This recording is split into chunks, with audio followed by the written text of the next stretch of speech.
Gaafatte gaafii sirrii na gaafatte. Yeroo kana keessa irra hedduun dubartoota keenyaa baay'ee dogongoruu jiranii.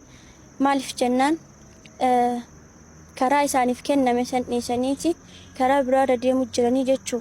Karaan isaaniif kenname kamii? Ka silaa isaa irra deemuu qaban kamii? Ka isaan irra deemanoo kamii jennee hoo laallu taate karaan silaa isaa irra deemuu qabanii karaa qaceelaa ka jallinna hin qabne, karaa qulqulluu, karaa ifaa ka dukkana hin qabne, ka halkan isaatis akka guyyaa ifu daandii Nabi Muhammad sallallahu alaihi wasallam akkasuma bakka bu'oota isaaniiti radiyallahu anhu wa ardaah.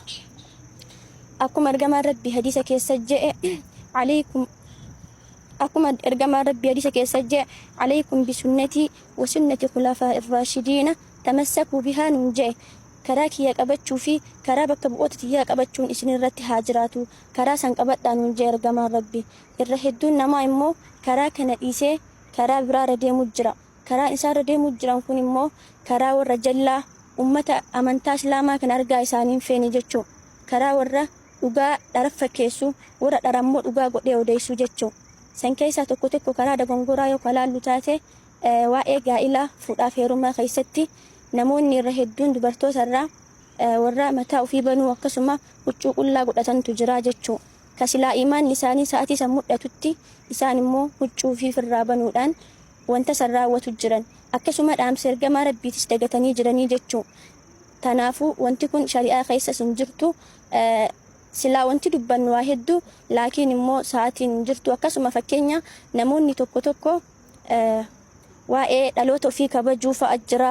Amatarraa dhaloota isaanii ni kabajanii akkasuma dhaloota Nabi Muhammad sallallahu alaihi wasallam ni kabajan. Laakiin immoo tun isaaniif wannaa miti. Osoo irra caalaan silaa dhaloonni isaanii kabajamu taate sahaabatu kabaja. Maaliif jennaan isaan nu caalaa diinii kana jaallatan, diinii kanaaf tumsan jechuu obboleewwan kiyya. Laakiin isin immoo warroonni akkasuma dhaloota isaanii kabajan wanta hadiisaa fi qur'aana keessa hin jirre dalagu jirtan. Tanaafuu walumaa galatti wantoonni amma guyyaa keessa jiru kun wanta qur'aanaa fi hadiisa keessa hin jirredha. Laakiin immoo ati wanta qur'aanaa fi hadiisa keessa hin jirre gaafa hojjettu sunnaa ergamaa Rabbii